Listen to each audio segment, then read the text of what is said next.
السلام علیکم ورحمۃ اللہ وبرکاتہ۔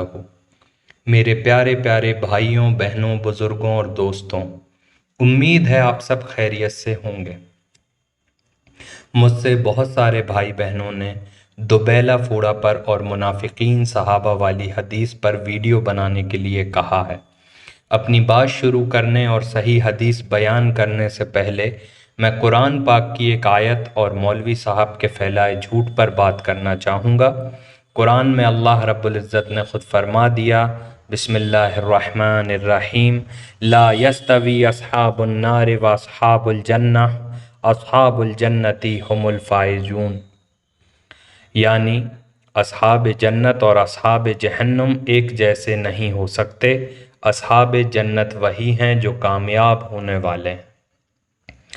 قرآن کی اس آیت کے آ جانے کے باوجود بھی مولوی صاحب اس ضد پر اڑے ہیں کہ دور رسول میں کلمہ پڑھنے والے ہر بشر کو صحابہ ثابت کرنا ہے،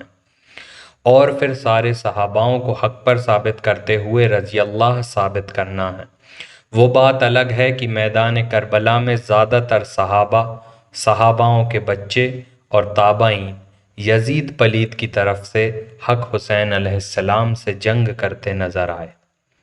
مولوی صاحب یہ الزام لگاتے ہوئے نظر آتے ہیں کہ فلاں فلاں لوگ صحابہ کو نہیں مانتے اور صحابہ کو برا بھلا کہتے ہیں، جبکہ حقیقت تو یہ ہے کہ ہم سب صحابہ رضی اللہ تعالیٰ عنہ کو نہ صرف مانتے ہیں بلکہ ان کے قدموں پر جان قربان کرتے ہیں، بشرط یہ کہ صحابہ صحابہ ہونا چاہیے۔ ہم صحابہ کو برا نہیں کہتے اور نہ ہی کردار سے برے آدمی کو صحابہ ثابت کرنے کی کوششیں ہی کرتے ہیں۔ حضرت سلمان رضی اللہ تعالیٰ عنہ، حضرت ابو ذر رضی اللہ تعالیٰ عنہ، حضرت مقداد رضی اللہ تعالیٰ عنہ، حضرت مالک اشتر، حضرت بلال، حضرت عمار، حضرت حبیب، حضرت حجر اور ایسے سینکڑوں صحابہ ہیں جن پر ہم جان قربان کرتے ہیں۔ بہرحال قرآن کی آیت اپنے آپ میں دلیل ہے کہ سارے صحابہ کہلائے جانے والے لوگ حق پر نہیں۔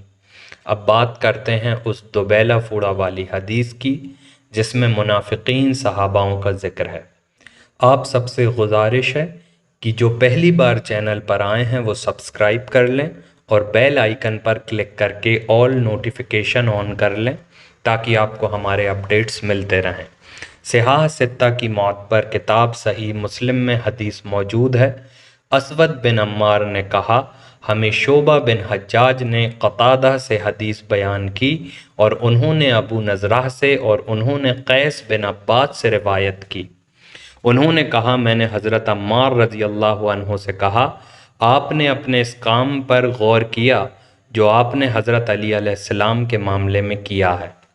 یعنی حضرت علی علیہ السلام کا بھرپور ساتھ بھی دیا ہے اور ان کے مخالفین سے جنگ تک کی ہے۔ یہ آپ کے اپنے غور و فکر سے اختیار کی ہوئی آپ کی اپنی رائے تھی یا ایسی چیز تھی کہ جس کی ذمہ داری رسول اللہ صلی اللہ علیہ وآلہ وسلم نے آپ لوگوں کے سپرد کی تھی؟ انہوں نے کہا، رسول اللہ صلی اللہ علیہ وآلہ وسلم نے ایسی کوئی ذمہ داری ہمارے سپرد نہیں کی جو انہوں نے تمام لوگوں کے سپرد نہ کی ہو، لیکن حضرت حذیفہ رضی اللہ نے مجھے نبی کریم صلی اللہ علیہ وآلہ وسلم سے خبر دی اور کہا کہ نبی کریم صلی اللہ تعالیٰ علیہ وآلہ وسلم نے فرمایا، میرے ساتھیوں میں سے 12 افراد منافق ہیں، ان میں سے 8 ایسے ہیں جو جنت میں داخل نہیں ہوں گے یہاں تک کہ اونٹ سوئی کے ناکے میں داخل ہو جائے، یعنی کبھی داخل نہیں ہوں گے۔ ان میں سے 8 ایسے ہیں کہ ان کے شر سے نجات کے لیے ان کے کندھوں کے درمیان ظاہر ہونے والا سرخ فوڑا یعنی دوبیلا فوڑا تمہاری نجات کے لیے تمہیں کفایت کرے گا، اور باقی 4 کے بارے میں رسول اللہ صلی اللہ علیہ وسلم نے جو فرمایا وہ مجھے یاد نہیں، یعنی اسود بن عمار کو یاد نہیں تھا، ایسا انہوں نے بتایا کہ باقی 4 کے بارے میں شعبہ نے انہیں جو بھی بتایا تھا وہ انہیں یاد نہیں تھا۔ اب ظاہر ہے کہ ان 4 کے متعلق رسول اللہ صلی اللہ علیہ وآلہ وسلم نے کوئی اور پیشگوئی فرمائی ہوگی۔